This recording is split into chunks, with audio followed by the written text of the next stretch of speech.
heureusement d'être là. Je te souhaite bonne chance, bon vent. Allez, au reçu. Sous vos applaudissements, s'il vous plaît.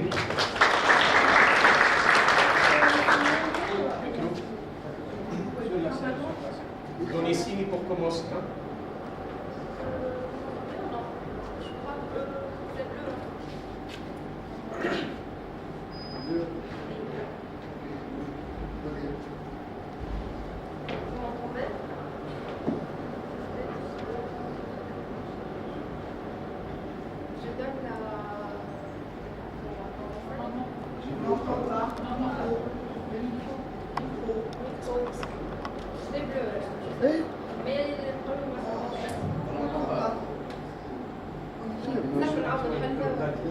Vous allez la bloquer avec مش مربوط باللي طفره تاع اللايف فيسبوك. اوكي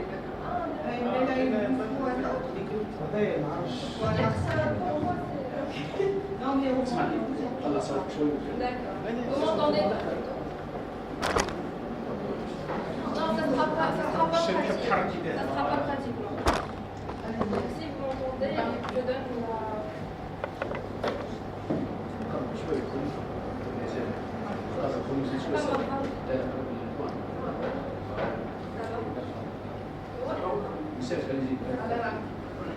Oui.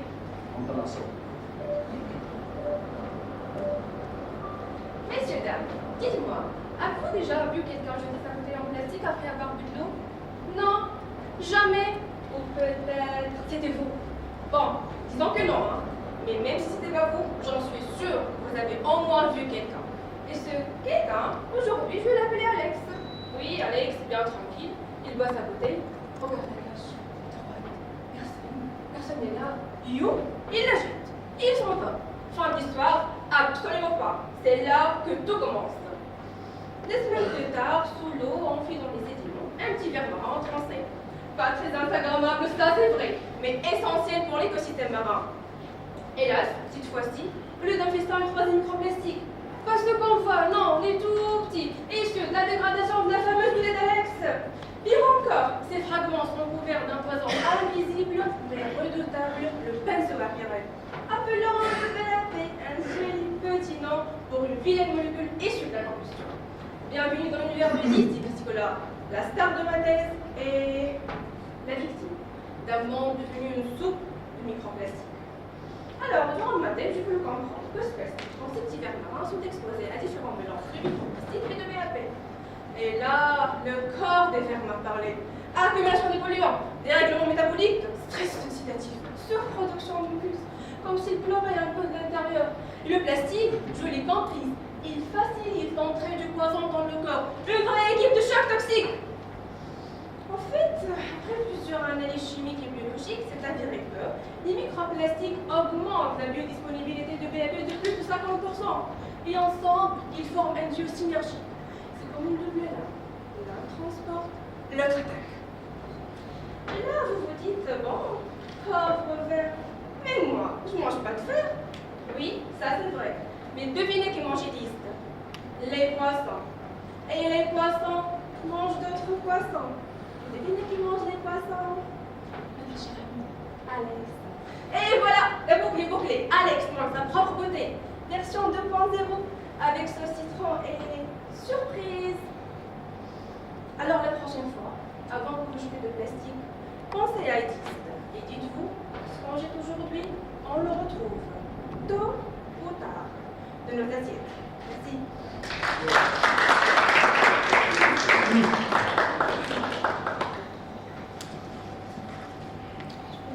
Bravo, sur un mot de film. On y pensera, vous le promet. Merci pour cette belle prestation. Maintenant, j'appelle à la scène Hussein Sessi de l'Université de Tunis, qui va nous présenter son travail de thèse intitulé L'impact du leadership toxique sur la plateforme individuelle adaptative des employés, rôle médiateur du comportement de résilience individuelle et rôle modérateur des traits de résilience individuelle, cas des employés des banques tunisiennes. Bonjour madame, la scène est à vous, on vous souhaite bonne chance. Sous vos applaudissements et encouragements, s'il vous plaît. Merci.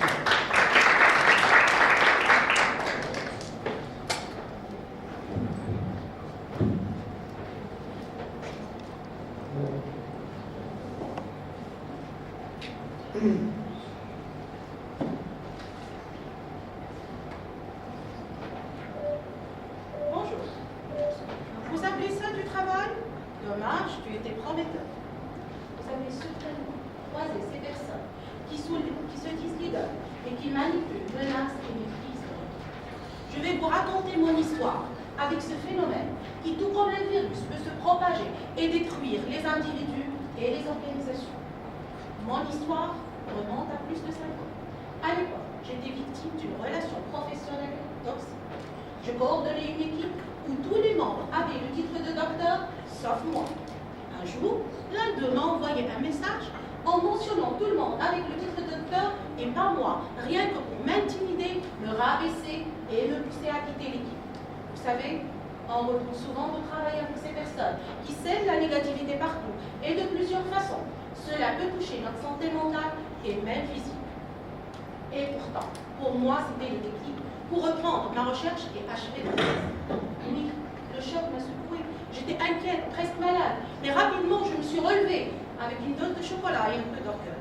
Bref, j'ai choisi d'affronter la situation et de reprendre mon travail pour réaliser enfin mon rêve d'enfance, être docteur en management. D'ailleurs, j'ai continué à gérer l'équipe avec succès.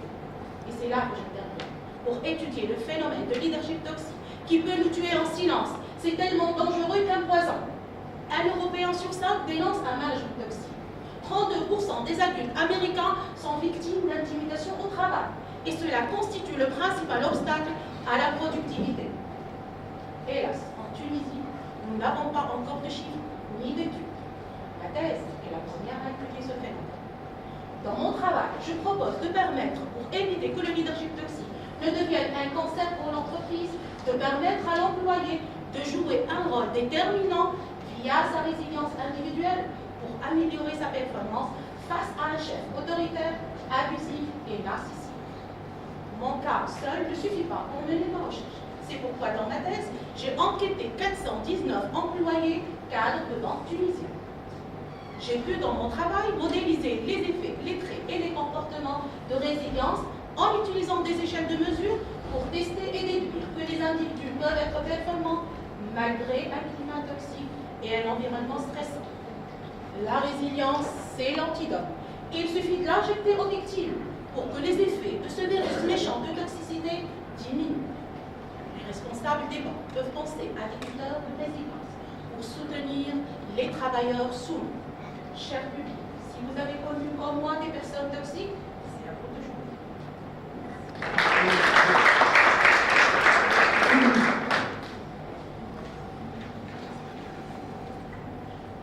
Merci, chère collègue Cécile.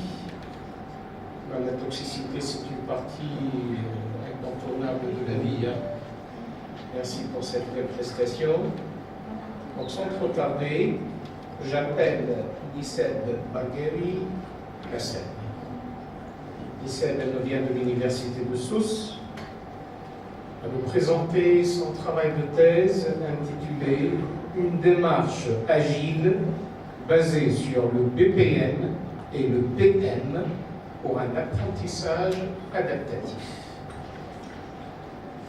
Nisseb Bagheri.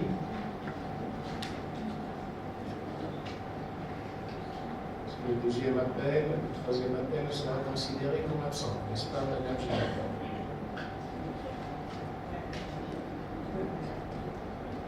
Il n'est pas là, Nisseb Bagheri.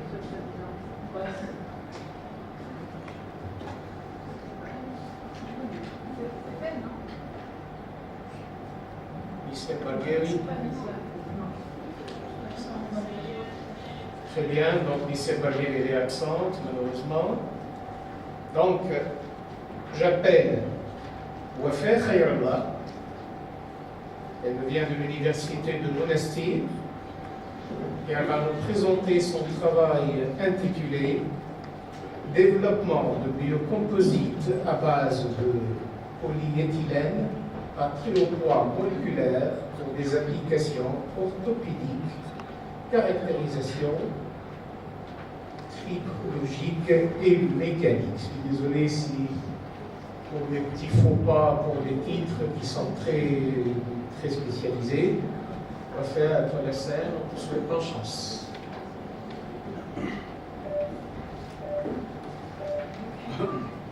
Quand on est jeune, on cherche à marcher avec élégance. Mais quand on vieillit, le plus important, c'est de marcher avec aisance. Et entre l'élégance et l'aisance, c'est l'état de la hanche qui fait la différence. La hanche est une articulation qui nous permet de courir, marcher et sauter sans même y penser. Et cela grâce au cartilage, une membrane articulaire qui nous permet de bouger en toute fluidité. Cependant, avec l'âge, ce cartilage sera abîmé. Et cette fluidité se transforme en rigidité. Chaque pas devient un combat et chaque mouvement s'accompagne de douleur. Vous demandez, y a-t-il une solution? Oui, la prothèse blanche. Chaque année, plus de 2 millions de prothèses sont accordées dans le monde. Sauf que 20 à 30% de patients subissent des complications. Je vous explique. Dans les prothèses actuelles, on utilise un matériau plastique appelé le polyéthylène à très poids moléculaire, léger et biocompatible, mais vulnérable à l'usure et à l'oxydation. À cause de mouvements répétés, il s'use au cours du temps et libère de fines particules qui créent des inflammations et finissent par un dessalement, c'est-à-dire un détachement de la prothèse. Alors, on a recours à une deuxième opération, plus douloureuse, plus coûteuse et surtout plus risquée. Donc, il fallait trouver une solution. Et c'est là que j'interviens. L'objectif de ma thèse est d'améliorer les propriétés de ce polyéthylène. Comment? Tout simplement en le combinant à un autre matériau plus performant et en créant un nouveau biocomposite de nouvelle génération. Après plusieurs recherches approfondies, j'ai décidé de le combiner à un matériau très particulier, les nanoparticules de magnétine. Un oxyde de fer résistant, biocompatible, anti-inflammatoire et antioxydant. Sauf qu'il fallait trouver le bon dosage. Ah oui, ça ne peut pas être un simple mélange à la cuillère. Je ne suis pas en train de préparer un gâteau. À partir de ces deux matériaux, qui sont le polyéthylène et les nanoparticules de magnétine, j'ai préparé des dizaines de combinaisons que j'ai élaborées par thermocompression. Puis, j'ai testé leur dureté, leur résistance à l'usure et leur stabilité dans le temps, en utilisant des techniques de pointe, des essais mécaniques, d'autres tribologiques, des tests de vieillissement, de la spectroscopie infrarouge et finalement des observations microscopiques.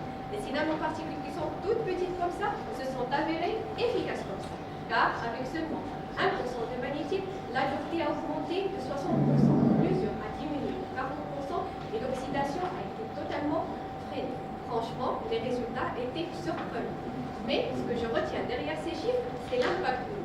Car améliorer une prothèse, ce n'est pas seulement une affaire de chimie ou d'ingénierie, c'est une promesse, celle de rendre le mouvement, l'espoir, la vie à des millions de personnes qui souffrent de cette arthrose.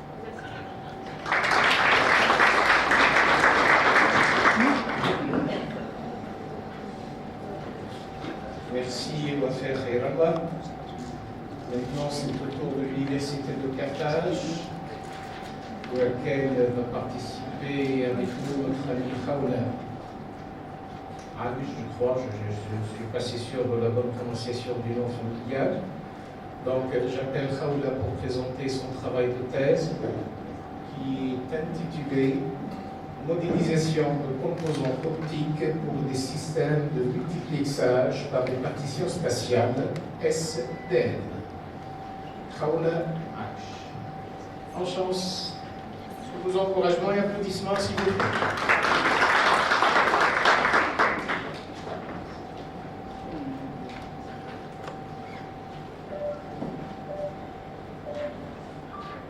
Fermez les yeux un instant. Imaginez une autoroute saturée à l'heure de pointe, des kilomètres de voitures à l'arrêt, klaxonnant. Maintenant, ouvrez les yeux, car cette autoroute, c'est notre fibre optique et les voitures, ce sont des milliards de données coincées chaque seconde. C'est seulement invisible que j'essaie de fluidifier pour que demain, la connexion ce soit rapide que la respiration. Aujourd'hui, les fibres optiques transportent l'information comme une route à une seule voie. Le monde change, il devient plus rapide, plus connecté. Intelligence artificielle, Internet des objets, tout explose. Sauf notre capacité à suivre les rythmes. C'est le moment de changer le paradigme. Et si au lieu de forcer, on œuvrait de nouvelles voies. C'est là que j'interviens. Je modélise une nouvelle voie de lumière. Comme un prisme décompose les couleurs, j'explore comment nous pouvons démultiplier les capacités dans une seule fibre optique. C'est le phénomène des multiplexages par répartition spatiale. Approche révolutionnaire dans les systèmes de communication optique qui permet à chaque flux de données, messages, images, vidéos, émotions de voyager vers sa propre trajectoire. Pour rendre cela possible, j'exploite les propriétés fascinantes des cristaux photoniques, qui sont des propriétés régulières constituées de trous d'air, capables de guider la lumière selon des voies bien définies. S'il avancé vers une révolution numérique durable où la fibre optique ne sera pas une roue saturée, mais deux voies lumineuses et chaque voie trouve sans perte, sans bruit et sans collision. Et sans collision.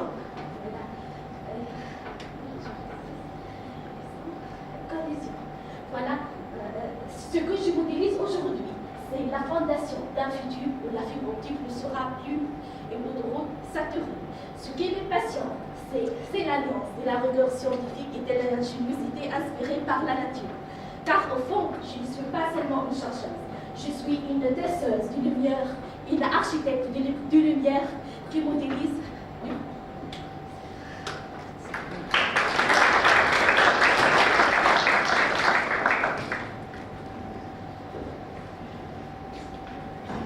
Merci, Khawla.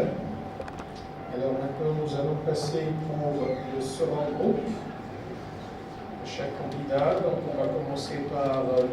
Mohamed Khairi Rahmani, que j'appelle à la scène. Il nous vient de l'université de Sousse. Sa thèse est intitulée Application de l'intelligence artificielle pour optimiser la consommation d'énergie dans les maisons et les entreprises, tout en assurant le confort thermique des occupants. Le confort thermique, est-ce qu'on en a besoin sous cette canicule camerounaise? Monsieur, la salle est à vous, bonne chance.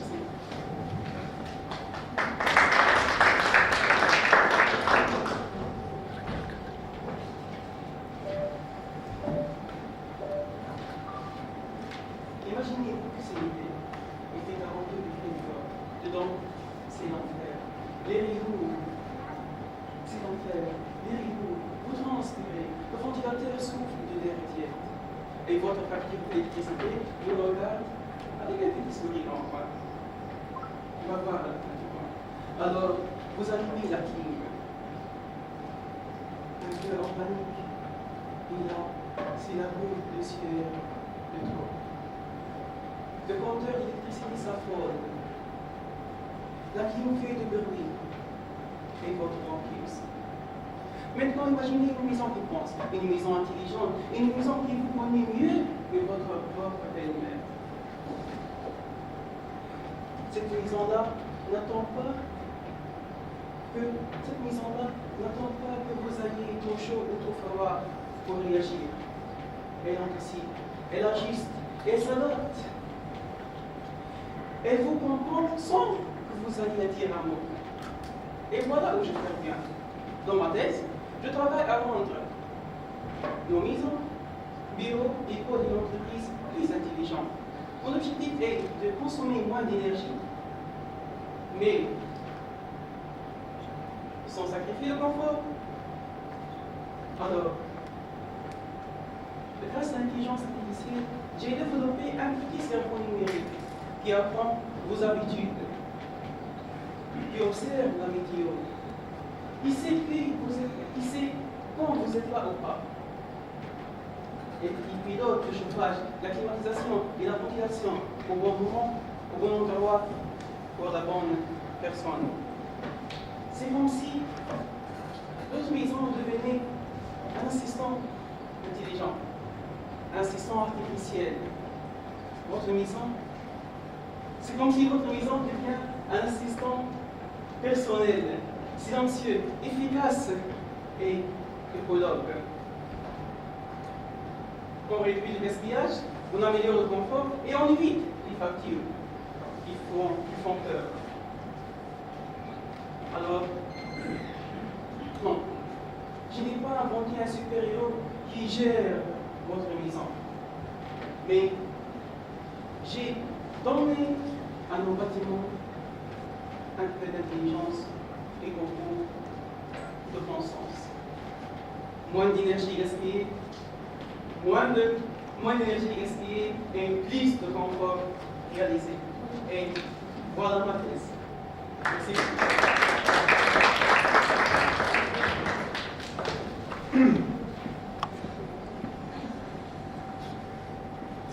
Merci Mohamed Khairi pour cette présentation chargée de bon sens.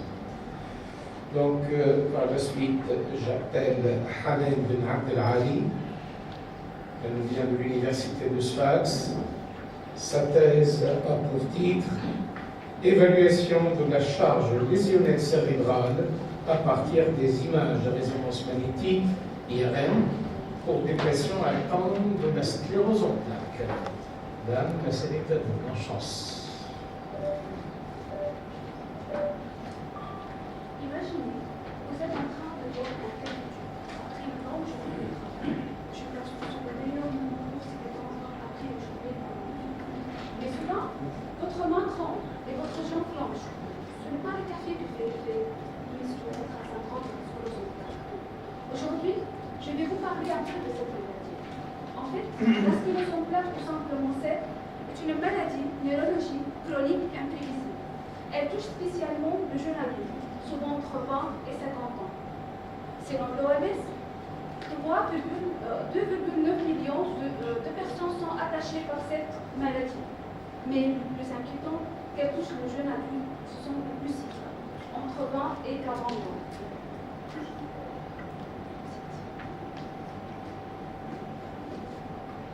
La CEP attaque généralement le système nerveux central en créant de petites lésions dans les cerveaux. Ces lésions sont visibles à l'aide de l'imagerie par résonance magnétique. Mais leur quantification et leur segmentation, c'est-à-dire de compter le nombre de lésions et d'avoir des informations sur leur taille, leur localisation et ainsi de suite, c'est tout sauf simple. Et jusqu'à présent, ces travaux effectués manuellement par un spécialiste à l'œil. Vous imaginez un radiologue qui passe 2 heures à segmenter, compter, cliquer, ainsi de suite, encore et encore. On dirait presque un douanier vérifiant chaque valise à l'aéroport de Tunis-Carthage. Et c'est là que j'interviens. Je propose d'automatiser tout ce processus grâce à l'intelligence artificielle. Je développe une plateforme innovante qui permet à la fois d'analyser les IRM, détecter automatiquement les lésions, de mesurer leur volume et de suivre leur l'évolution de la maladie dans le temps. Ma thèse alors n'est pas juste une simple algorithme, mais c'est un boussole médical. Permet à la fois de suivre l'évolution de la maladie, d'ajuster le traitement et surtout de mieux accompagner le patient. Parce que derrière chaque image IRM, il y a une histoire, une vie et une personne. Et si un peu d'intelligence artificielle peut nous aider à faire tout ça, à donner plus d'espoir, alors j'avance image par image et neurone par neurone.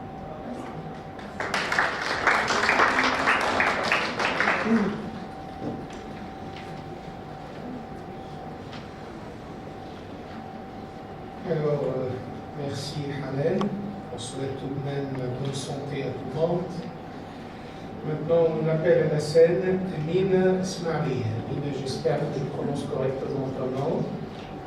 Amine, elle vient de l'université de Tunis-Manar. Sa thèse a pour titre Étude des phosphates de Wurten, bassin nord-occidental, et de Meknessi-Mazuna, bassin oriental, et impact sur la qualité des eaux souterraines. La scène qu'il a déjà prise est à toi. Bonne chance. Quand il fait chaud, je pense que la première chose que vous avez envie de faire est de boire un verre d'eau froide, rafraîchissante. Mais imaginez un instant que dans ce verre d'eau, il y a une surprise. Non, c'est pas une mouche, c'est encore pire. Un élément caché, silencieux, transparent. L'uranium. Oui, vous avez bien entendu. L'uranium. Ce petit élément radioactif mais trop toxique qui peut affecter votre santé et même amener la mort. L'uranium existe naturellement sur notre Terre. notamment dans le phosphate, en quantité considérable. Ces mêmes phosphates qu'on extrait pour faire pousser nos légumes, nos fruits et nos plantes, et qui constituent une source de richesse pour plusieurs pays dans le monde, comme les États-Unis, la Chine, le Maroc, l'Algérie et même la Tunisie. Mais comment l'uranium contenu dans le phosphate peut arriver à vos bouteilles d'eau? Si l'exploitation lunaire de phosphate ne tient pas compte du risque radioactif lié à l'uranium, on lui donne un ticket gratuit pour voyager vers le soleil. Et c'est dans ce contexte que ma thèse intervient, en étudiant la mobilité de l'uranium depuis les phosphates vers les eaux souterraines. Mon travail commence souterrain, en collectant des échantillons de phosphate et des échantillons de souterrain, et se poursuit à l'échelle du laboratoire, en effectuant plusieurs expériences pour comprendre le comportement de cet uranium, tout en simulant les conditions naturelles aux alentours de nous, comme le soleil, l'huile et le vent. Et j'ai constaté que l'uranium est un élément curieux, ne veut pas rester surprise comme ça. Il s'émue, il veut plutôt se promener dans la nature et découvrir d'autres endroits. Parfois il prend des autoroutes, parfois des pistes, et des fois il rencontre des obstacles et des pièges devant lui, mais il continue toujours à essayer. Finalement, l'uranium peut arriver à vos bouteilles d'eau si on continue à exploiter le phosphate d'une façon irresponsable. D'où la nécessité de mettre un certain équilibre entre l'aspect économique et l'aspect environnemental. Oui, c'est un défi, mais qu'on peut le gagner. Tout ce que je veux au fond, lorsque vous ouvrez vos bouteilles d'eau, vous soyez vraiment rafraîchis, pas irradiés par l'uranium.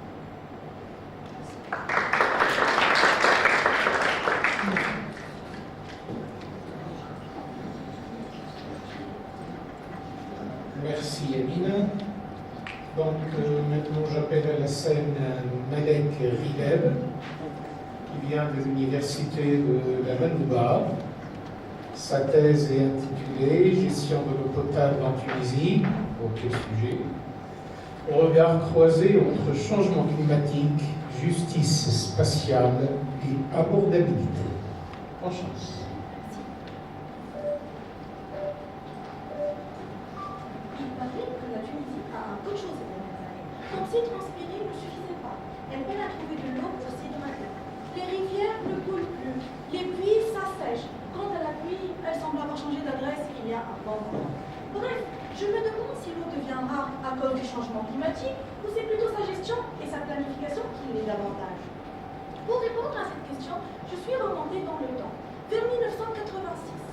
Et j'ai retracé l'évolution de la pluie jusqu'à arriver en 2022 grâce à une analyse spectrale.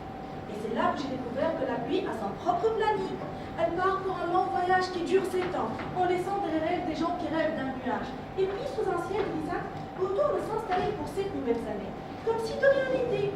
Pas de panique alors, la pluie ne fait que suivre son cycle naturel de 7 ans. Mesdames, messieurs, accrochez-vous. Les prévisions pluviométrie ont confirmé cette tendance pour les 10 prochaines années. Je me demande alors si c'est vraiment un manque d'eau ou c'est plutôt une absence de planification et un manque d'accès à l'eau. Et c'est là que j'ai fait sortir ma carte géographique pour localiser l'adresse de l'eau à son retour. Figurez-vous qu'elle préfère s'installer dans la partie nord du pays. Le sud n'a jamais été son endroit préféré. D'ailleurs, nos ancêtres ont mis en place un système de transfert d'eau des régions bien arrosées vers les régions sèches. Et à travers ce voyage, donc j'ai pu développer une photographie. Et cette photographie, devinez quoi? 23% des habitants du Nord peinent aujourd'hui à remplir leur verre d'eau. Alors qu'à des milliers de kilomètres, les régions sèches sont totalement branchées. Ils sont branchés à 99,9%. C'est quand même étrange, ce vieux tour de passe-passe qu'on appelle échange équitable. Un vrai échange, oui, mais l'équité n'est jamais arrivée à sa destination finale. L'accès à l'eau est comme une soirée VIP. Il faut être bien branché avec un portefeuille bien rempli. Ceci m'a amené à creuser la question du prix de l'eau à travers un indicateur de capacité à payer. Et c'est là qu'il s'est avéré que le tarif actuel ne tient pas compte des capacités financières des ménages, ainsi accentuant les inégalités sociales. On affirme souvent que l'eau est un droit, universelle, sauf pour les 3 millions de Tunisiens qui habitent dans les zones oubliées de la carte, et ceux qui sont branchés au réseau, mais pas à leur porte-monnaie, deux visages d'une même injustice. L'eau est là. L'eau ne manque pas. C'est juste qu'elle prend toujours le mauvais schéma.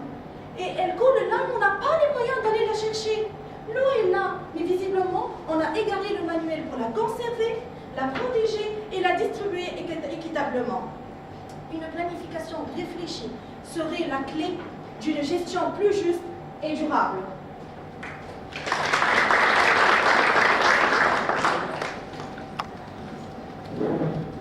Bravo Malek, bravo pour cette belle prestation. Vous aviez rappelé notre fameux sociologue Ibn Khaldoun qui a bien évoqué la justice dans ses rapports avec l'urbanisation. Donc maintenant, j'appelle Meissa Ben Aïcha. Elle nous vient de l'université de Tunis Manar. Sa thèse a pour titre « Les droits des peuples autochtones entre une reconnaissance progressive et des transgressions récurrentes ». C'est une étude comparative entre l'Amazonie et l'Arctique. Chance.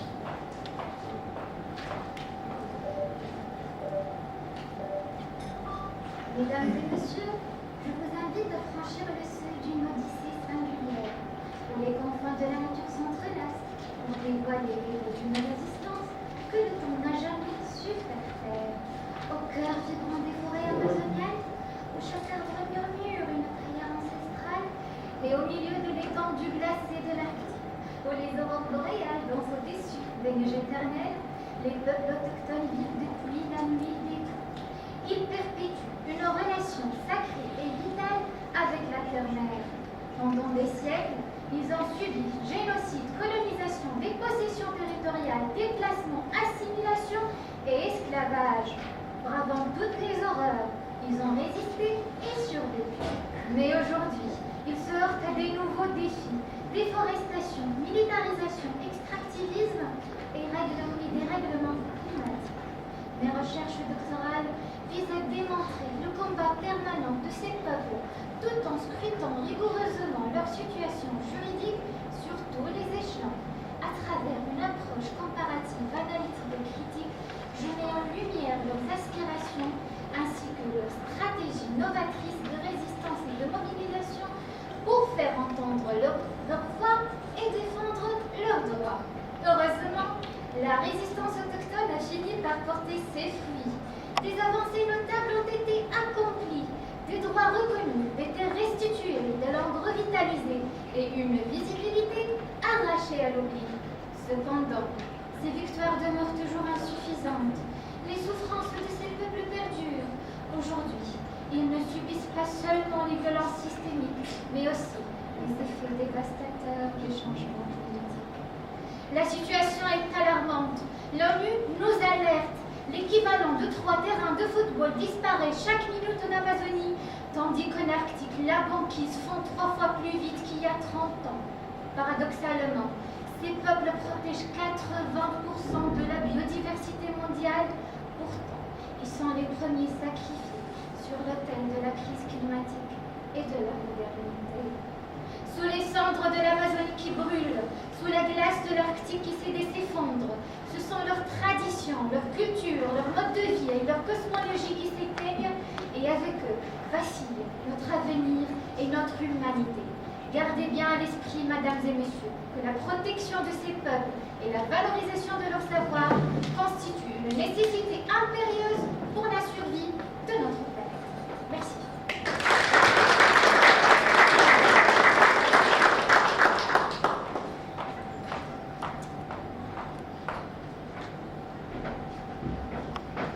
Bravo Meissa, bravo pour ce français impérieux, pour cette belle présentation, on t'en félicite. Donc maintenant nous allons passer au 3e et dernier groupe. On va ouvrir les participations de ce 3e groupe par l'appel de Radia Nefsi Hassan. Donc Radia nous vient de l'université de Monastir. Sa thèse, elle est intitulée « Développement et mise en place d'un système embarqué d'aide à la décision à base d'intelligence artificielle appliquée aux pathologies cardiaques ». Chance. Je vais vous raconter une histoire personnelle. Un jour, à 3 heures du matin, quand tout le monde dormait, mon père, à mon de conduite, a été une victime de crise cardiaque. Personne n'a été averti. Aucun cri n'a coupé le silence jusqu'à 17 heures quand il s'est mis à hurler de douleur. Et là, nous avons couru à l'urgence. Il a subi les examens nécessaires et ils ont tracé son électrogramme de sujet. Le service était saturé et seulement 4 médecins doivent analyser et interpréter tout le ECG de tous les patients. En lisant celui de mon père, ils avaient des verges. Mais regarde, c'est l'autre pic qui est modifié. C'est une anomalie au niveau de l'oreillette. Mais non, c'est seulement QRS qui est modifié. C'est une anomalie au niveau de ventricule. Prisonnier de temps, perdu entre eux. Mon père nous inquiétait toujours.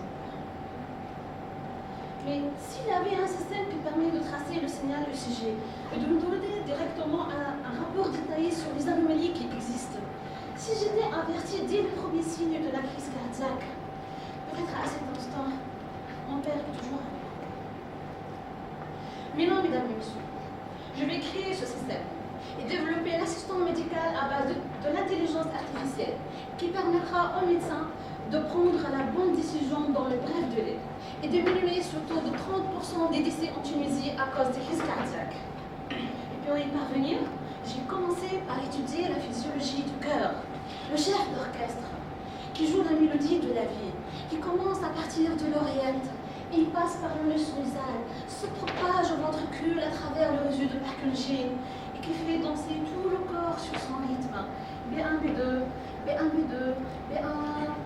La moindre modification de la note musicale, c'est-à-dire qu'il y a une anomalie dans un endroit précis du cœur. Comment la détecter?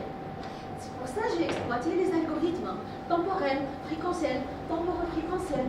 J'ai commencé par aligner les lieux de base, filtrer, segmenter, analyse spectrale, deep learning, machine learning, jusqu'à trouver l'algorithme avec des meilleures performances. Et bien sûr, il faut le simuler. C'est pour ça que je me suis focalisée sur la modélisation électrique et non pas chimique du cœur. C'est une bobine, c'est une pompe avec des résistances, avec des inductances qui sont connectées par des équations mathématiques. Et l'objectif final de ma thèse, c'est de concevoir un bracelet connecté, si j'ai trouvé le financement aujourd'hui, qui permettra d'envoyer les signaux en temps réel vers les médecins pour détecter précocement les anomalies et prédire des crises cardiaques. Comme ça, nous pouvons gagner ces quelques minutes qui ont manqué à mon père. Paix à son âme.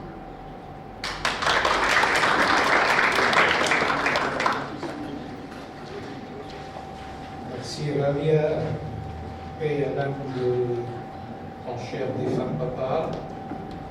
Merci pour ces belles métaphores, pour avoir rendu très musical notre rythme cardiaque. Et de nous faire passer entre musique et mathématiques, c'est pas toujours donné, on te remercie, on t'en félicite. Donc maintenant, j'appelle Manel Ibrahim à la scène. Donc Manel, elle vient de l'université de Carthage. Elle est bien notre souffle. Le titre de sa thèse est Étude de la biodiversité des champignons mycorhiziens chez le figuier de Barbarie. Je vais sauter le terme technique, je suis désolé, de l'apport de la biofertilisation mycorhizienne et du couvert végétal sur la durabilité dans un contexte de changement climatique. La scène est à toi, bonne chance. Alors bonjour à tous, mesdames et messieurs, fermez les yeux et imaginez. Imaginez une plante sans prétention, aux bras étendus, comme pour embrasser le désert. Et donc, je parle du figuier de Barbarie, Opuntia ficus indica, qui décline ses fruits en nuances solaires. Je travaille sur deux variétés, la variété gialle aux fruits jaunes, comme la bière première, et la variété rossa aux fruits rouges, comme une promesse fleurie au feu du désert. Et l'écotype inerme, sans épines, se donne sans défense, vigoureux, façonné pour être cueilli, partagé, aimé. C'est le figuier de Barbarie qui pousse là où tout recule, quand Dieu suspensionne les larmes de la pluie, quand la terre devient poussière, quand le vent bat le sol comme un tambour sec. Et pourtant, il résiste, il transforme, il nourrit. C'est le figuier de Barbarie. Ses fruits sucrés et savoureux, ses cladeux verts et généreux deviennent aliments, remèdes, textiles, forages, produits cosmétiques, une usine verte à ciel ouvert. Mais mesdames et messieurs, malgré leur force et leur résilience, ces cactus promoteurs se trouvent aujourd'hui menacés par l'apport excessif d'engrais chimiques, la dégradation des sols et les changements climatiques. Et c'est là où j'interviens dans ma thèse. J'inocule les figuiers de Barbarie par les mycorhizes. C'est ce qu'on appelle la biofertilisation mycorhizienne. Du grec, mykas c'est champignons, rhiza c'est racines. Ce sont des fins filaments fongiques qui s'attachent à ces racines et ouvrent des portes dans le sol. L'eau arrive, les minéraux affluents et surtout le phosphore et chaque goutte compte. Ensemble ils dansent une symbiose économe et intelligente. On se passe des intercultures des légumineuses qui s'étendent comme des cœurs discrets, enrichissant la terre en azote et en éléments minéraux. Leurs fleurs murmurent à la terre des promesses de fertilité, tissant une harmonie douce avec l'éclat de véant. Maintenant, mesdames et messieurs, après cette poésie éternelle, avouez-le sans détour, vous êtes tous curieux, n'est-ce pas? Vous voulez savoir la procédure et le résultat. Alors, casquette vissée, carnet en main, j'ai lancé l'opération à l'aube, sans clim et sans refrain. J'ai compté les nombres d'éclats de filles, nombre d'éclats de mer, fruits en formation. J'ai mesuré longueur, largeur des frondaisons. J'ai fait des analyses morphométriques, des analyses physico-chimiques, des analyses statistiques, des comparaisons des moyennes. Un vrai inventaire militaire. Et là, un boom scientifique. Le phosphore s'élève de 35,5% pour les cactus mycorhizés et le rendement en cladeux de filles de 64%. Non, mesdames et messieurs, non, ce n'est pas de la magie, ni de la poésie, c'est de la biologie divine. Les mycorhizes bossent sous le bienséance. Et moi, j'étais là pour capter leur performance. Je vous remercie.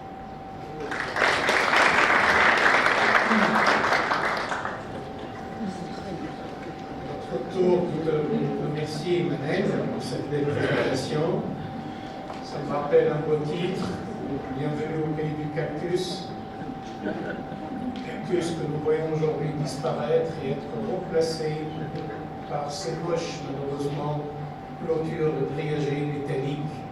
Et bon, on garde toujours l'espoir que ça reviendra un jour. Donc, j'appelle à la scène Ied Zaraï. Ied nous vient de l'université de Gebs. Sa thèse a pour titre Conception et optimisation d'une commande de son modèle par mode glissant pour améliorer la performance de systèmes biomédicaux. Ied, à la scène. Qu'est-ce qui relie un enfant en France avec un petit appareil médical dans sa poche, une mère en Tunisie ne dort plus une nuit entière depuis 3 ans? C'est le diabète. En 2025, plus de 570 millions de personnes vivent avec cette maladie dans le monde. En Tunisie, on estime que 1,7 million de personnes atteintes. Mais que se passe-t-il exactement dans notre corps? Mesdames et messieurs, nous avons tous un chef d'orchestre intérieur, maestro pancréas. Il régule le taux de glucose de le sang grâce à 2 hormones, le glucagon et l'insuline. Aujourd'hui, je veux parler de notre héroïne discrète, l'insuline. Comme une douce mélodie circule dans notre sang, aide le glucose d'entrer dans les cellules où il est transformé en énergie. Le diabète se divise en 2 types, type 1 et 2. Concentrons-nous sur le type 1, là où notre chef d'orchestre est à la retraite. Le pancréas ne produit plus d'insuline. Le patient doit s'injecter cette hormone chaque jour. Puis, sont arrivés les pompes d'insuline, de petits appareils qui délivrent des doses préprogrammées après chaque repas. Mais est-ce que parfait? Eh ben non. Il faut manger 3 repas par jour, compter les glucides et informer la pompe à chaque fois. Et si on mange un dessert sans le dire, le glucose il monte en flèche, parfois au-dessus de 4 grammes par litre, et la pompe ne sait plus comment réagir. Voilà. Comment cette pompe sait-elle exactement quelle quantité d'insuline injecter? Et c'est là où j'interviens. J'ai développé un algorithme intelligent capable d'estimer la quantité de glucose après chaque repas, ce qu'on appelle l'estimation de loi d'adaptation. Grâce à la glycémie en temps réel, l'appareil sait exactement quelle quantité d'insuline injecter. Avant, la pompe injectait des doses fixes sans prendre en compte les variations soudaines des repas ou les états psychologiques, ce qui cause des perturbations glycémiques. Avec mon système, c'est tout autre. L'algorithme s'adapte aux imprévus comme le stress, l'anxiété et un repas surprise et corriger les erreurs automatiquement. Quel que soit le taux de glucose, la pompe agit rapidement et le ramène à 1 g par litre le niveau normal. Le résultat, réduction 40% des erreurs de dosage et gestion de 80% des cas sans intervention du patient. Ma thèse met particulièrement l'accent sur un commande sans modèle par mode glissant dans l'objectif de développer un pancréas artificiel autonome capable de rétablir l'harmonie de la mélodie de notre corps.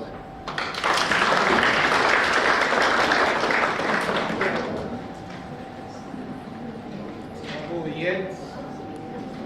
Je vous remercie pour cette prestation qui donne beaucoup d'espoir. Un 1/6 de la population tunisienne déclarée atteinte par ce fléau appelé le diabète. Je souhaite bonne chance.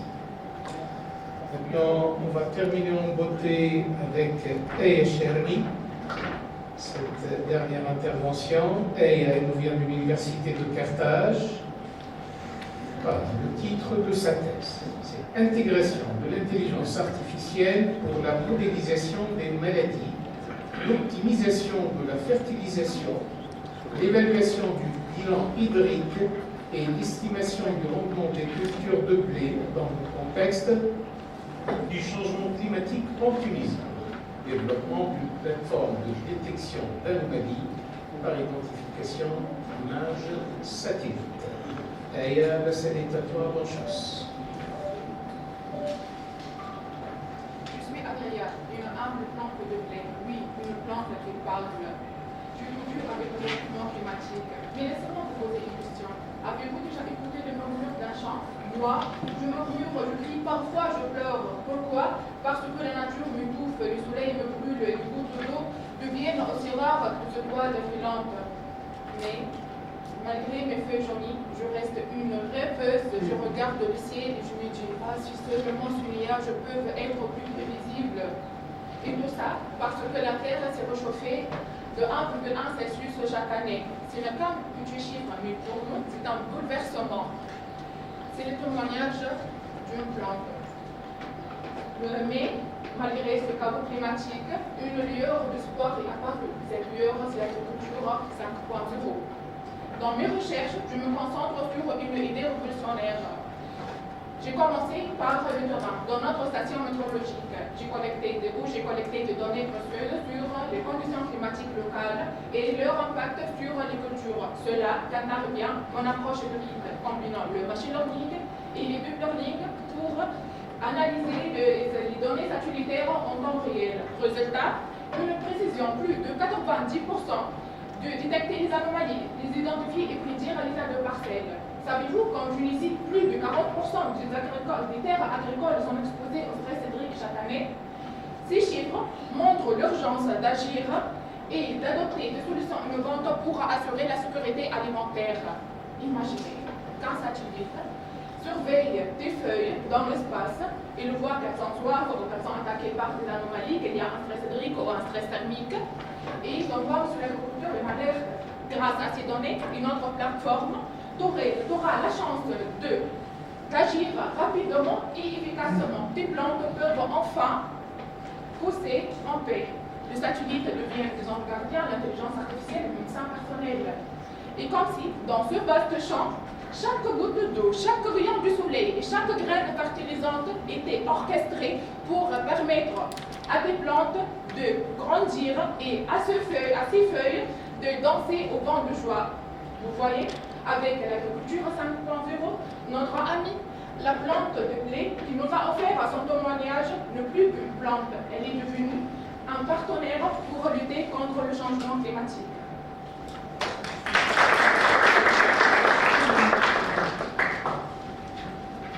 Merci. Bravo. Voilà, donc comme toutes les belles choses, ces présentations elles touchent à leur fin. Avant de céder le temps à messieurs et mesdames les membres du jury pour délibérer et annoncer par la suite le résultat, je rappelle au public et ses présents que votre voix compte. Vous avez des fiches où vous êtes priés de voter pour un seul candidat ou de remettre des fiches. Oui, messieurs les membres du jury vont délibérer pour annoncer par la suite le résultat. On vous remercie pour votre attention et on se dit à tout à l'heure.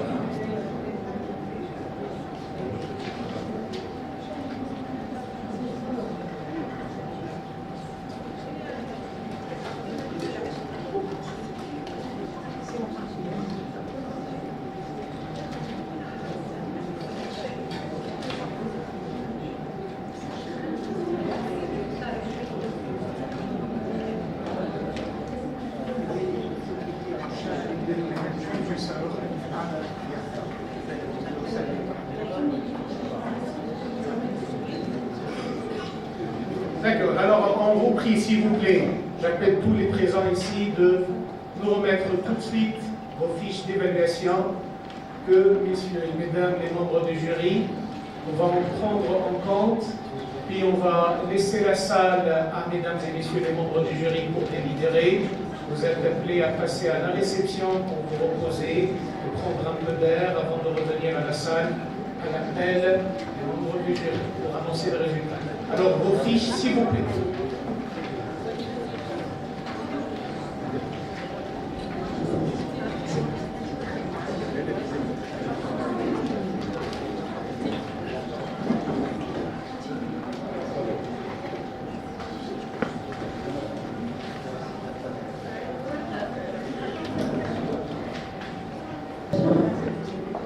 Voilà.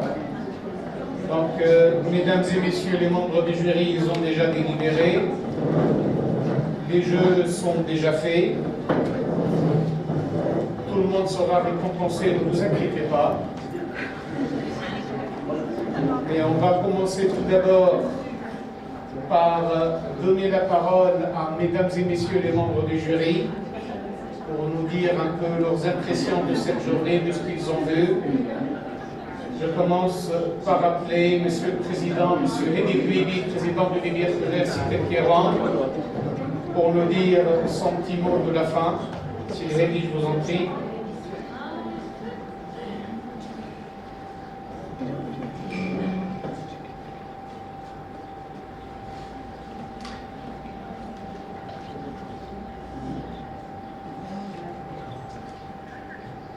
Bon.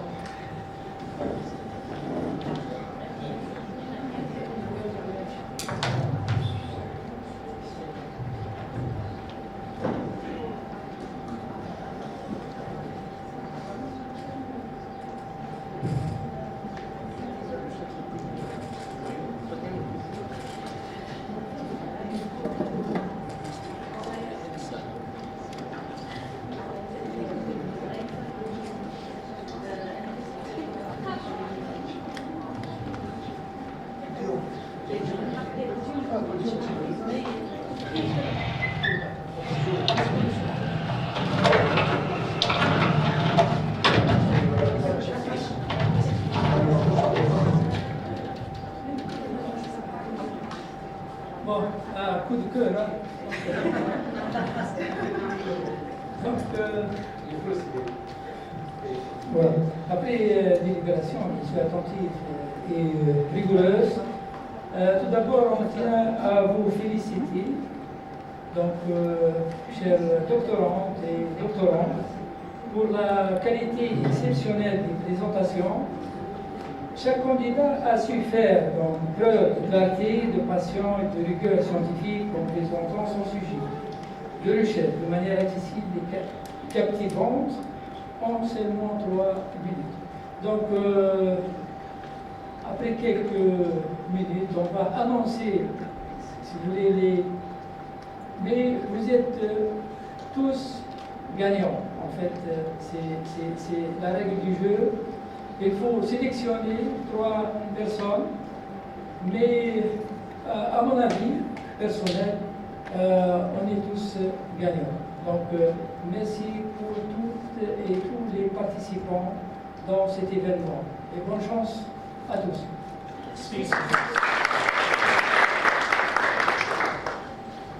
Merci Sylvain Livry, président de l'Université de Guérande, professeur Pascal Chardonnay, attaché de coopération scientifique à l'IFT, à l'Institut français de Tunis. Je vous en prie de nous donner votre mot.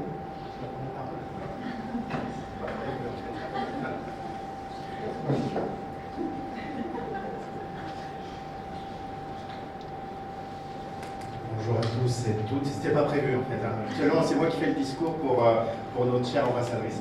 Alors, je suis très heureux d'être parmi vous là ce matin. Je suis très heureux parce que je suis également universitaire, donc j'ai eu des doctorants. Je sais ce que c'est que le travail d'un doctorant. C'est un travail long, fastidieux, compliqué, qui demande beaucoup d'attention. On attend le bout du tunnel, mais le tunnel arrive. Et c'est une autre vie qui commence. Donc moi, je voudrais d'abord remercier les doctorants et les doctorantes qui ont participé à ce concours. C'est vraiment, vous vivez une expérience sensationnelle, donc c'est une étape très importante dans votre vie. Donc essayez de la savourer, même si parfois c'est difficile, c'est une étape charnière dans votre vie. Ça, c'est le premier point. Le deuxième point, c'est que l'Institut français de Tunisie et l'ambassade de France sont très contents de participer avec la UF, avec la Cité des Sciences, avec le ministère, avec les universités partenaires, avec tous les partenaires tunisiens de ce concours. C'est un très beau concours. C'est grâce à vous, en fait, dans cette salle, que les partenaires sont réunis pour la réussite de ce projet et pour vous accompagner ensuite dans votre vie de jeunes chercheurs. Donc je tiens à remercier tous les partenaires qui sont ici, qui font un travail remarquable. Et de notre côté, on est très content d'être partenaire de ce concours. Donc on souhaite la pleine réussite et on continuera également dans le futur à accompagner ces jeunes doctorants. Juste un petit point rapide, puisqu'on parle de doctorants, on a un très beau programme tuniso-français qui s'appelle le programme Hypercurien, qui sélectionne des équipes de recherche tunisiennes et françaises dans lesquelles on a des doctorants, des post-doctorants. Et chaque année, on sélectionne une vingtaine d'équipes de recherche. Et il se trouve que la semaine prochaine, on aura les doctorants de ce PHC que nous écouterons avec également beaucoup de plaisir. Donc c'est une, je le répète, l'étape de doctorant, c'est une étape difficile, mais après, quand vous aurez votre thèse, vous verrez, c'est formidable. Et même, je pense que on l'a vu ce matin lors de, comment dire, des présentations, certains savourent déjà leur travail et c'est une très belle chose. Donc je remercie l'ensemble des participants, mes collègues qui sont là et qui ont fait un travail remarquable, notamment la UF qui suit ma thèse en 180 secondes depuis le début. Donc merci à toutes et tous.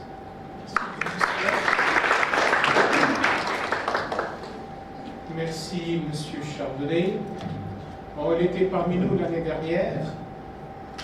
C'est toujours un grand plaisir de vous retrouver, chère madame. Elle est responsable des projets AUF, Afrique du Nord. J'appelle madame Gilène Fouzéa et je vous en prie, madame.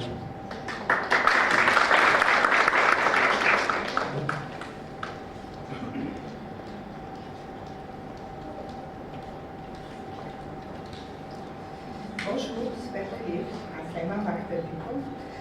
que je suis ravie aujourd'hui d'être là, de vous écouter, de savourer tout ce que vous nous avez proposé, tout ce que vous nous avez présenté. Les travaux de recherche sont très intéressants. Moi, j'ai vécu avec vous toute l'expérience, j'ai vu un peu l'évolution. Je suis fière de vous, fière de vos prestations. Bravo, bravo à toutes et à tous. Donc, vous étiez excellents, très excellents. Merci aux parents qui ont accompagné et qui croient en leurs enfants, qui sont aujourd'hui de l'université de Kermouan, qui nous héberge et qui organise depuis 10 ans le concours MT 180 secondes. Merci à l'université de Kermouan. Merci à nos partenaires, l'Institut français, l'ANPR, l'Agence nationale de promotion de la recherche, la Cité des sciences, le ministère, représenté aujourd'hui par Madame Arabeya, à toute l'équipe organisatrice. Ce travail ne peut pas avoir lieu sans une équipe organisatrice qui est là pour faciliter les choses. Madame Mahbouba notamment, Sineti, toute l'équipe, je peux pas, j'ai pas le don et je ne peux pas les nommer tous malheureusement, mais merci aussi aux responsables qui sont là, les directeurs d'établissement qui sont venus aujourd'hui au public, qui sont là pour vous encourager, écouter et voter aussi pour le public. Comme a dit Pascal, c'est une expérience, certes enrichissante pour vous.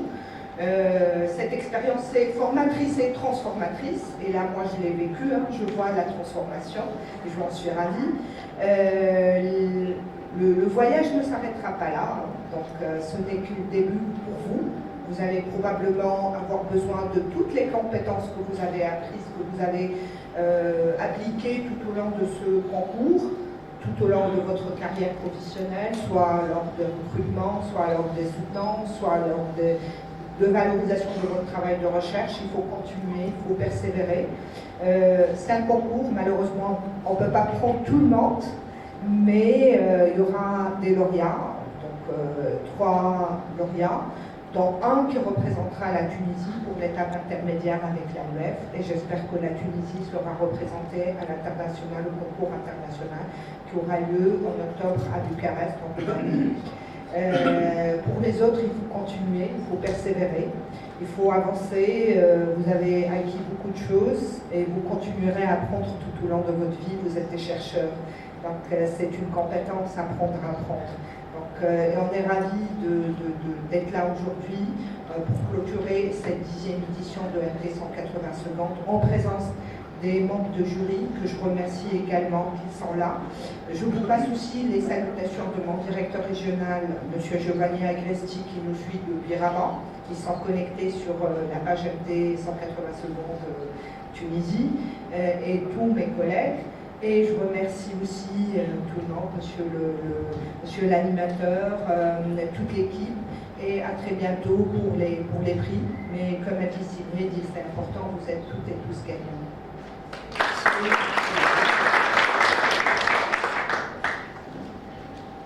Merci Madame Fouzaï. Alors maintenant c'est au tour de Si Fathi Zarouba, professeur à l'Université de Carthage. Monsieur, je vous en prie.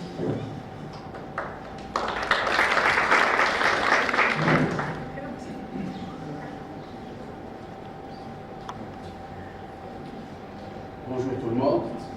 D'abord, je suis très ravi. J'ai un énorme plaisir d'être parmi vous aujourd'hui. Je voudrais féliciter de prime abord les institutions organisatrices de ce bel événement. Il s'agit bien notamment en premier lieu de l'Université de Kéroua, donc le professeur Seyed Oudi, ainsi que l'équipe, notamment Mme Mahbouba, qui ont assuré la préparation et l'organisation dans les meilleures conditions de cet événement de partage de savoir et de la connaissance. Je voudrais aussi remercier mes chers collègues d'Almeria, universitaires et administratifs, d'avoir pris la peine pour se déplacer jusqu'à ici afin de participer à la réussite et au bon déroulement de cet événement. Je remercie également fortement tout le monde qui est ici présent parmi nous, notamment les parents, les frères, les sœurs, pour leur soutien jusqu'à la dernière minute de leur candidat de famille. Je voudrais aussi féliciter chaleureusement tous les candidats qui ont été sélectionnés pour cette finale, le fait de faire partie d'une finale comme celle qui vient de se dérouler, à ce niveau de connaissance, à ce niveau d'expertise, à ce niveau d'effort, de mouvement des jeunes. Certainement, les avancées sont un peu différentes les uns aux autres, parce qu'il y a ceux qui sont en première année de thèse, il y a ceux qui sont en deuxième année, d'autres encore un peu plus avancés. Mais le fait d'être là, c'est déjà un couronnement dans votre carrière, c'est une expérience enrichissante. Peu importe le résultat, ça reste toujours significatif et symbolique. Le plus important, c'est que vous avez appris, ce que vous avez déployé comme effort pour vous préparer convenablement aujourd'hui. J'ai vu vraiment qu'il y a de très bons candidats et très bonnes candidates, et notamment les présentations en défilé les uns aux autres, qui sont toutes aussi intéressantes les unes que les autres. Et par la suite, bien évidemment, il va falloir jouer le jeu et je dirais pas sélectionner, parce que vous êtes tous et toutes sélectionnés pour être là aujourd'hui. J'ai beaucoup apprécié aussi le sujet sur lequel vous travaillez en thèse. Et ça fait, je dirais, chaud au cœur de constater de tels sujets intéressants et où on peut imaginer un petit peu la passerelle entre ce qui est naturel et ce qui est technologiquement avancé. Le fait de rapprocher un petit peu l'intelligence artificielle et tout ce qui tourne autour à ce qui est vital et son impact sur l'être humain et sur l'environnement pour un développement durable, inclusif, diversifié, où chacun a un rôle à jouer et un droit à saisir. Donc ce qui fait que nous partageons les mêmes valeurs humaines et en agissant pour le même objectif stratégique du pays, de la science et de la connaissance et de la société notamment. Alors, enfin, je ne peux qu'encourager tous les candidats, quel que soit le résultat, je ne veux toujours comme une expérience enrichissante et certainement va vous permettre de développer un petit peu vos compétences, consolider et renforcer vos capacités dans la présentation parce que la pédagogie n'est pas donnée à tout le monde. C'est comme le forgeron, on dit en forgeant qu'on devient de bons forgerons. Donc le fait de parler beaucoup, vous allez devenir de bons parleurs. N'hésitez pas à participer à ce genre de concours. Même au niveau du laboratoire, à travers l'évaluation du parcours ou à des moments un peu cruciaux dans l'avancement de travaux, essayez d'en tirer profit, essayez de partager votre connaissance, votre savoir avec vos collègues, transversalement et verticalement. Enfin, je souhaite à ceux qui sont déjà pas sélectionnés, mais désignés comme meilleurs que leurs collègues qui sont bons aussi, une bonne chance pour la suite. Et bon courage pour poursuivre cet effort et je dirais servir un petit peu la société tunisienne.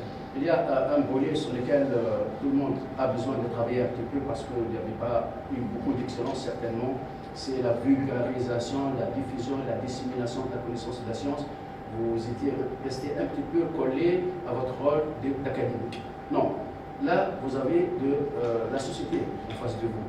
Donc le discours doit changer, les mots doivent être sélectionnés soigneusement et l'objectif doit être aussi transféré et expliqué d'une façon beaucoup plus claire. Il faut choisir des expressions simples, l'objectif est clair et par la suite il faut exposer la problématique, la méthodologie de résolution, mais aussi le résultat et ce que vous allez apporter. C'est bien de parler de son sujet, mais il faut parler aussi de son aboutissement, quels sont les objectifs visés par votre travail. Je vous remercie tous. Certainement, chacun de nous, nous aussi, on apprend du premier jour jusqu'au dernier jour de l'exercice, voire même au-delà de l'exercice. Merci beaucoup à tout le monde et bonne chance pour la suite. Merci, cher professeur Si Fethi, pour ce mot si gentil et riche. Elle est directrice générale, la Direction générale des études technologiques. Elle est bien parmi nous aujourd'hui. J'appelle Mme Youna Bilaï, s'il vous plaît.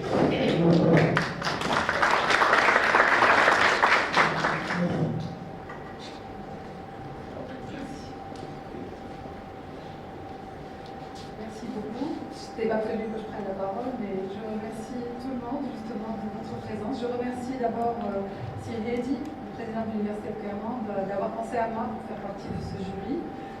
C'est pour moi une première d'assister à une telle compétition, donc vraiment j'étais impressionnée et émerveillée par les prestations et les présentations de toutes les candidates et candidats. Ayant moi-même fait une thèse, moi je ne me vois pas comment faire une présentation précise, vulgarisée en 180 secondes. Vraiment bravo pour ce challenge réussi par toutes et tous. Bon, les sujets sont très intéressants. Les présentations aussi intéressantes. C'est une compétition, donc il y a certainement un choix à faire. Vous êtes tous gagnants, toutes et tous gagnants. Et ce qui importe aussi, c'est la suite aussi. Donc, pour ceux qui n'ont pas encore soutenu leur thèse, bonne chance. Bonne chance dans vos travaux et dans la suite de vos recherches. Et bonne chance pour votre carrière. Bonne continuation à tous et toutes. Je ne vais pas parler plus, donc, et on attend les résultats avec impatience. Bonne continuation. Merci. Merci Madame Guéry. Alors, elle est vice-présidente de l'Université de Monastir. Elle va nous honorer par ce petit mot qui va clôturer ces improvisations combien intéressantes de messieurs et mesdames les membres du jury. Madame Leïla Hamida. Hassan Arabescol, partir, chargée de programme formation et insertion professionnelle. Donc là, c'est la première fois que je participe à un tel concours. Je suis ravie. Je remercie Sinéad et l'Université de Redouane et de m'avoir honorée pour être membre du jury. C'est une très belle expérience. Je suis là comme apprenant, j'apprends, je découvre. Une thèse en 180 secondes, c'est pas facile. Comme disait Madame la directrice, pour présenter une thèse qui demande minimum entre 4 et 5 ans, la présenter en 180 secondes, bravo, c'est un beau challenge. Les sujets étaient très intéressants, des sujets qui ont vraiment un impact avec la société, c'est ce qu'on demande. On demande que tous les doctorants travaillent sur des sujets qui ont des impacts sur la société. Des thèses, entre guillemets, des thèses professionnelles pourquoi? Parce qu'ils vont vraiment rajouter quelque chose et vraiment offrir un service. Donc, comme je disais, les sujets étaient très intéressants. Vous êtes tous gagnants, mais il faudrait faire un choix. Le choix est fait et j'espère que tout le monde y sort gagnant de cette salle. Merci beaucoup et bonne continuation. Merci Madame Hamid. Alors on voit très bien le suspense qui est en train de monter, c'est tout à fait normal.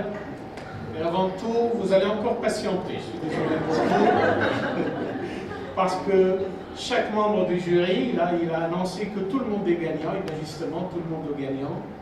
Je commence par appeler tout d'abord Sior Arouda, qui va avoir son attestation et son prix, s'il est dit.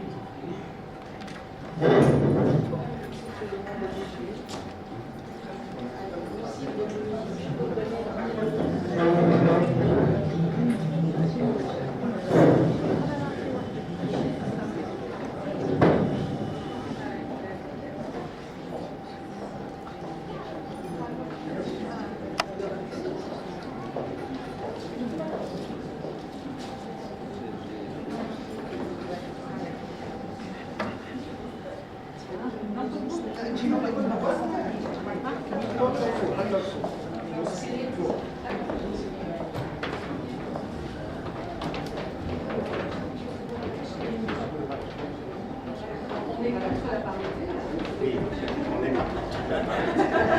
Ils sont très pressés.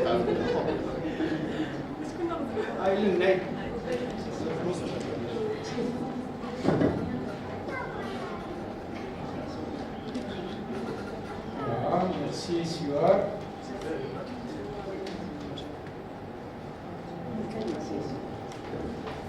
Voilà, merci. Alors, Boussaïna Sessi. Et vos applaudissements, mesdames et messieurs.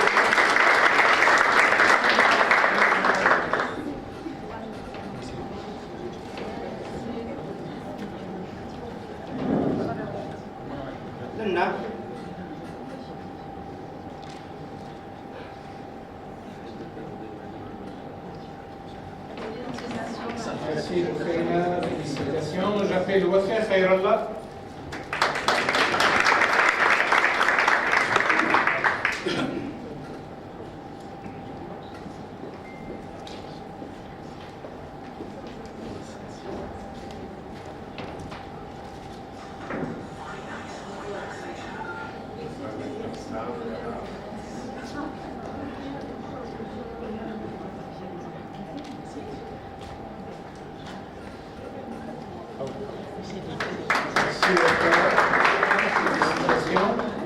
Raoul Aguesh.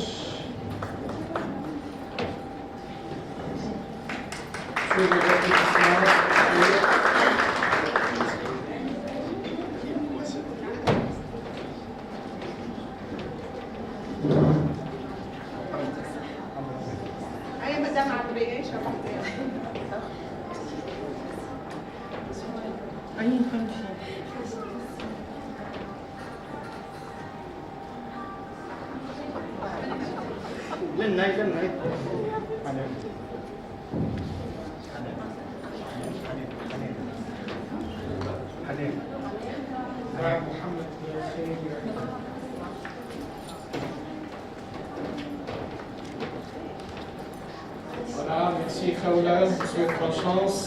Je souhaite surtout beaucoup de travail pour les prochaines présentations.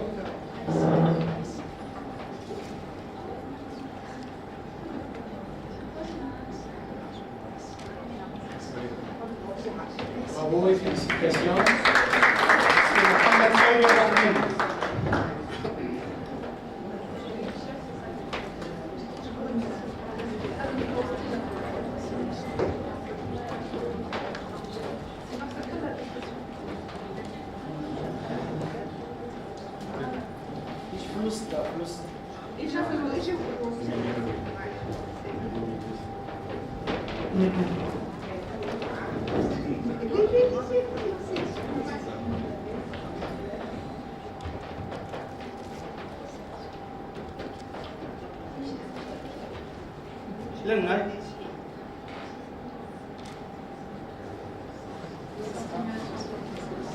Merci, félicitations Mohamed Khair. Alors, Hanan Ben Abdelali, sous vos applaudissements, s'il vous plaît.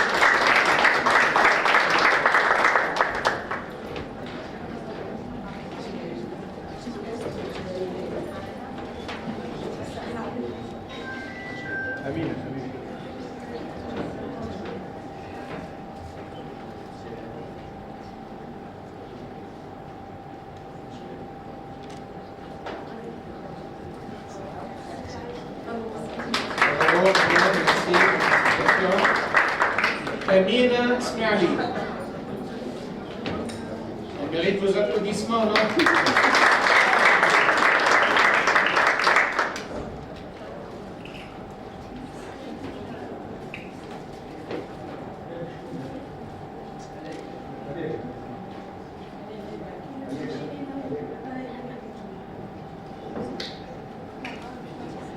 Merci Amina.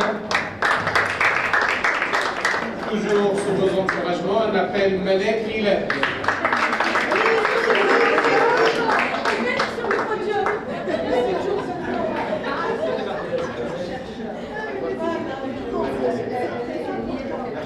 Voilà, ça c'est un prix transgénérationnel.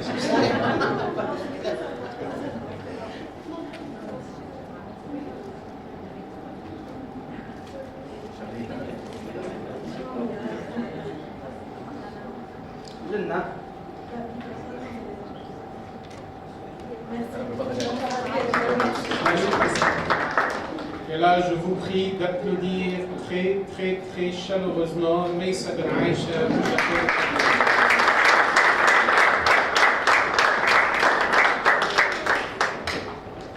J'ai de la chance.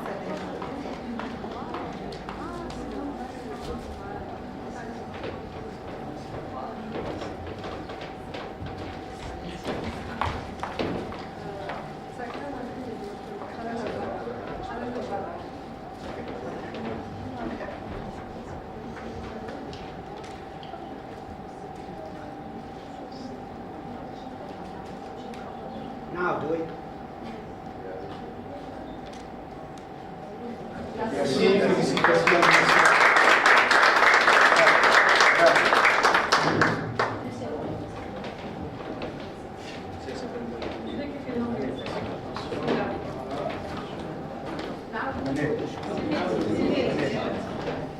Alors, si Heidi va remettre ce prix à Rabia Nefzi Houibli.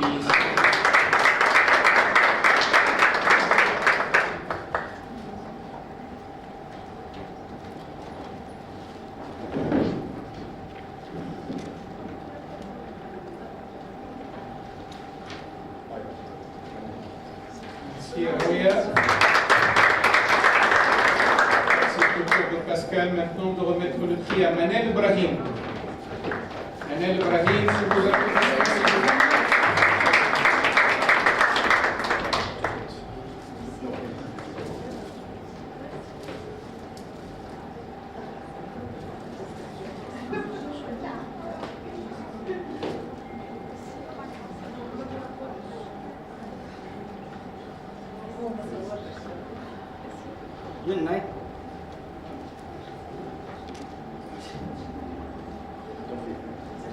Merci,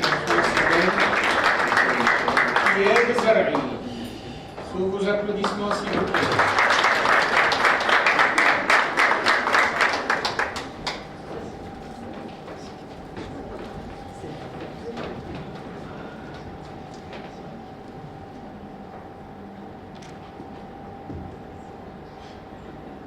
Bonne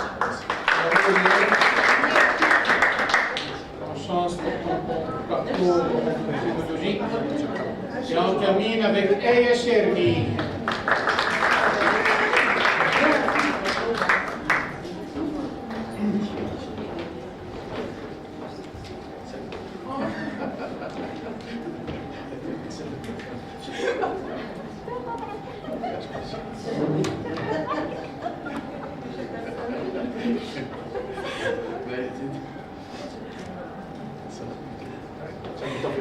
Merci, bonne chance. Voilà, maintenant que les jeux sont faits, vous voulez vraiment savoir le résultat? Alors vous allez encore attendre, je suis désolé. Bon, il y aura 4 prix. Le premier, ça qui va être annoncé, c'est le prix du public. Le problème, c'est le nombre de jury qui est bruyant, c'est ça.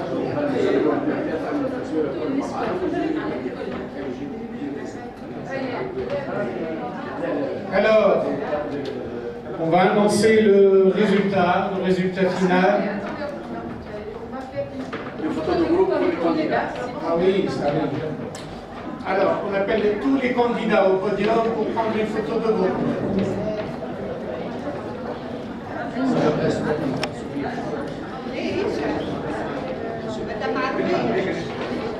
Ça va venir un bail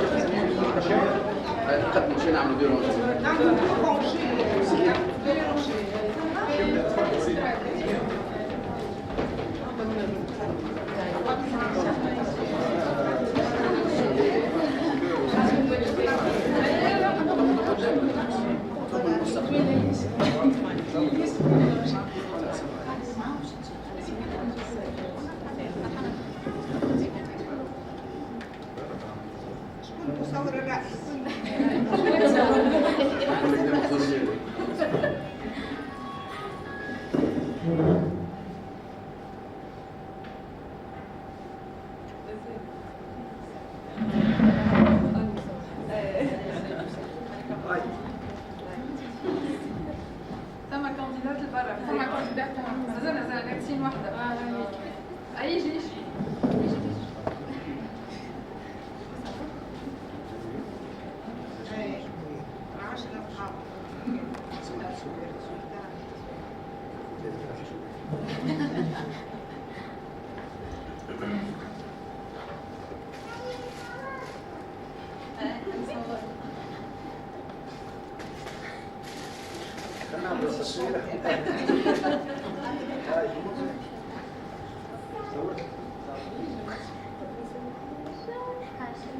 عندك ناس الكل؟ نعم واحد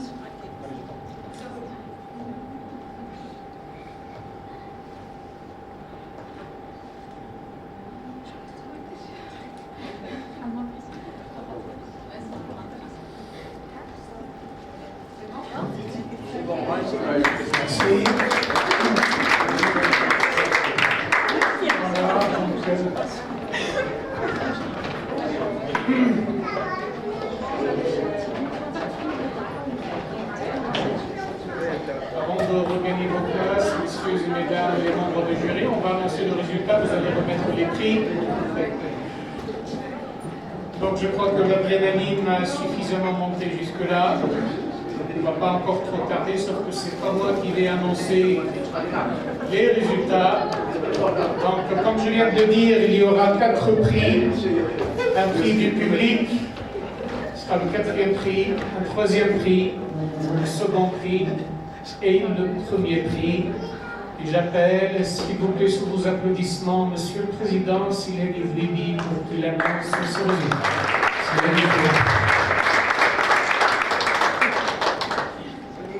Voilà, donc,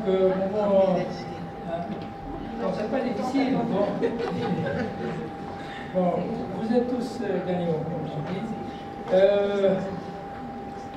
Donc, le jury a pris en compte plusieurs critères, comme vous savez, donc, notamment la capacité à vocaliser un sujet complexe, la qualité du discours et de la présentation orale, la structure et la logique de l'exposé, et l'impact sur le public. Donc voilà. On commence par le prix du public.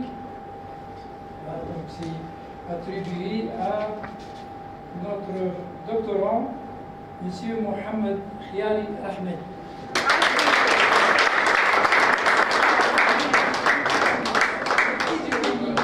Université de Sousse.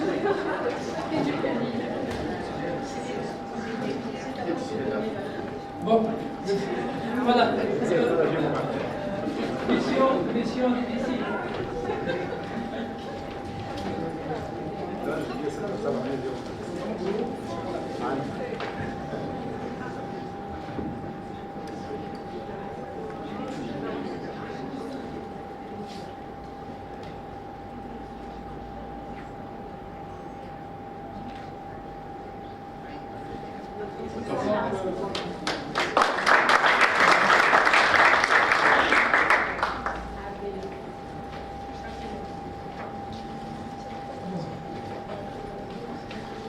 Maintenant, les 3 candidats sélectionnés par les membres du jury.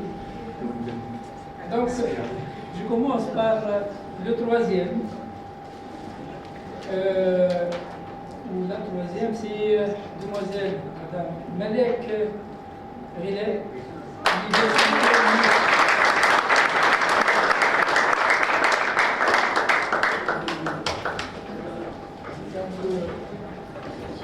Félicitations.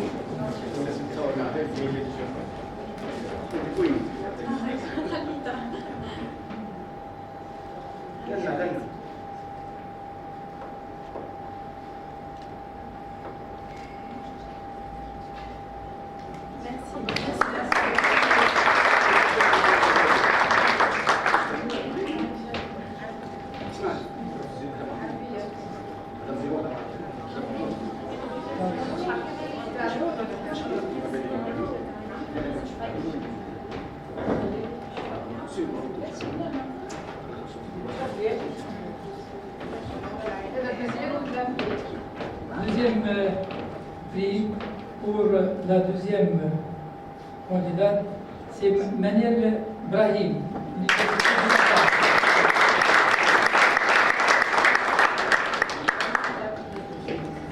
Au nom de l'AMPF.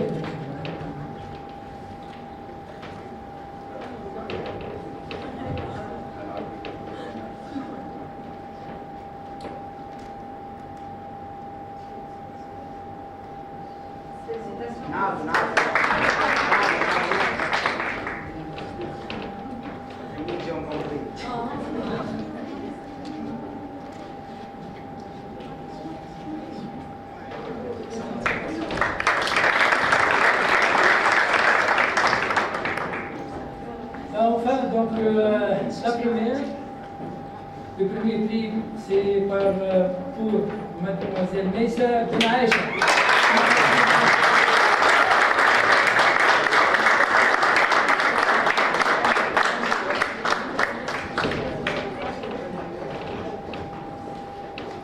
Madame Chien.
Non, les autres lauréats, deuxième et troisième prix, veuillez rejoindre le podium s'il vous plaît. Et le prix du public?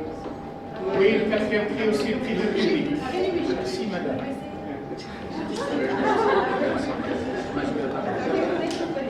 Allez. Bien sûr, avec Romain Lapin.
Donc voilà, on arrive. Je voudrais quand même remercier une fois de plus tous les participants, membres du jury, la comité d'organisation de l'Université du Kérouan. Je remercie vivement notre cher partenaire, donc Madame Arbia Ben Ousmane et notre ministère. Nos remerciements s'adressent aussi à notre cher Mohamed Esquil, donc c'est le directeur de la section.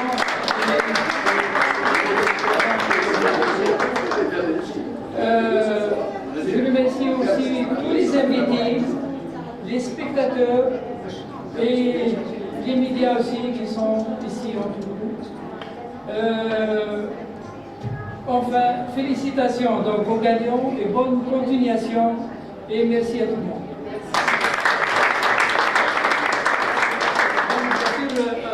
On va offrir un petit cadeau pour, comme souvenir. C'est pas c'est pour les membres.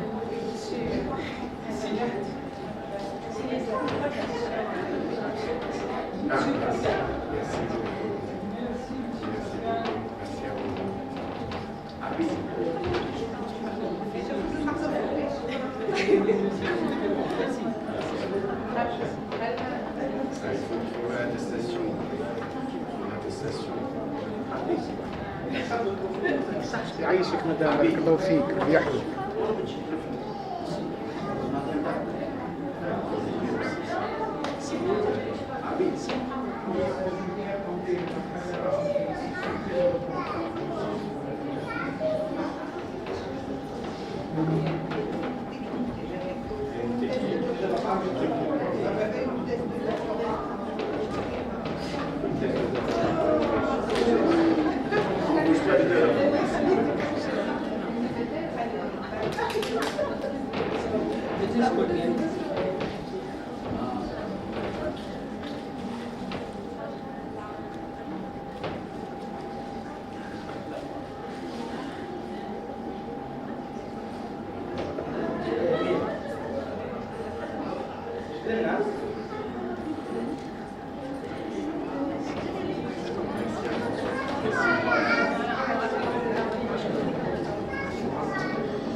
خلي وحدة أول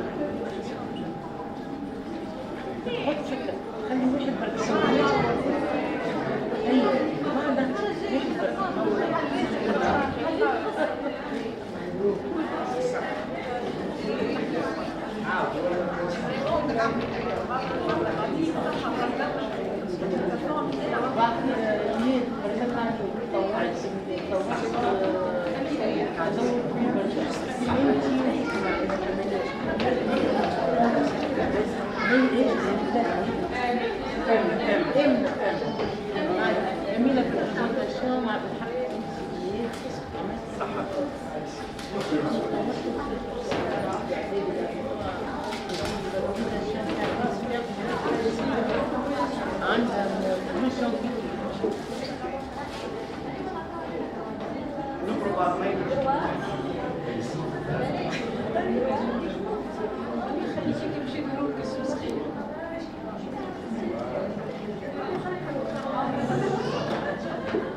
Bien, alors, comme toute belle chose, aussi cette journée touche à sa fin.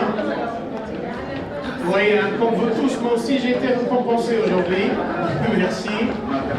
Merci Sylvie, merci Université de Téhéran, merci à tous nos partenaires. Merci pour ces jeunes candidats. Je vous souhaite bonne chance pour le reste et à l'année prochaine. Merci beaucoup. Bon